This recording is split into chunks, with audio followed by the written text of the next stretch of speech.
So starting with the region of head and neck, we shall be covering and beginning with the region of the neck. Neck is the transitional area between the head and the thorax. It extends from the lower mandibular margin and superior knuckle line of the occipital bone above and reaches till the suprasternal notch and clavicle below. Regarding skin of the neck, cleavage lines are very important. The direction of the cleavage lines over the skin are that they are horizontally placed. This is of clinical significance. Cleavage lines all over the body are of clinical significance because during surgeries, a surgeon must be careful when giving an incision, because the incision should be given along the direction of the cleavage line so that the resulting scar would be narrow.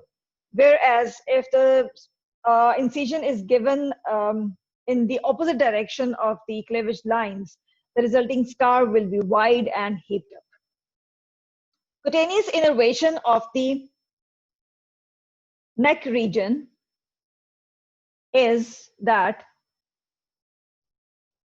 it receives most of the innervation from the cervical plexus.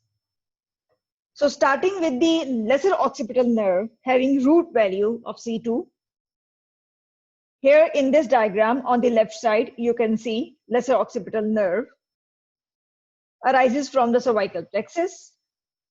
In its course, it hooks around the 11th cranial nerve, that is accessory spinal nerve. And it provides sensation to the lateral area of the occipital region and upper medial surface of the auricle or pinna. Upper medial surface of the auricle or pinna. Medial surface of the auricle is also labeled as posterior surface. Secondly, great auricular nerve having root value of C2 and 3 arises from the cervical plexus and ascends on the sternocleidomastoid, just under the cover of platysma.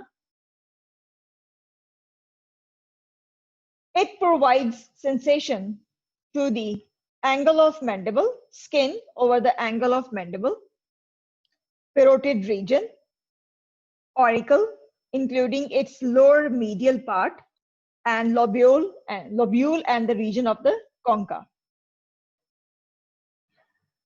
This nerve communicates within the substance of the parotid gland with the facial nerve, so that in case of inflammation of the parotid gland called parotitis, pain occurs due to the impingement of this nerve.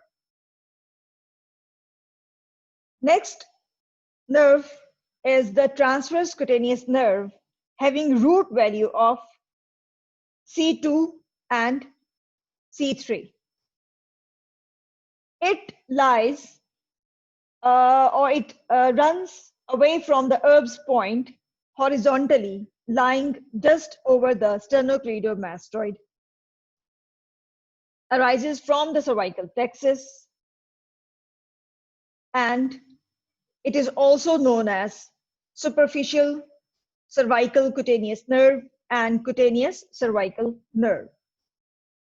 It provides sensations to the skin over the anterolateral part of the neck from the mandible above till sternum below. Then we have supraclavicular nerves. They arise from C3 and C4, and the name is indicating they arise from just above the clavicle.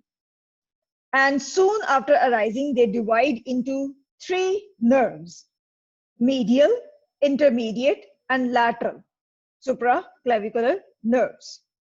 And they provide sensation up till the medial, middle, and lateral part of the upper chest till second rib or second intercostal space, including the upper half of the shoulder region, that is upper half of deltoid.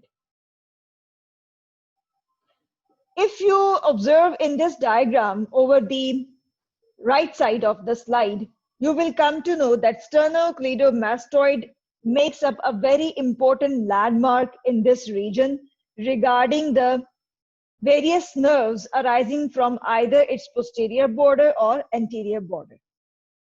So while memorizing these nerves and their paths, you must remember this very important landmark, that is sternocleidomastoid.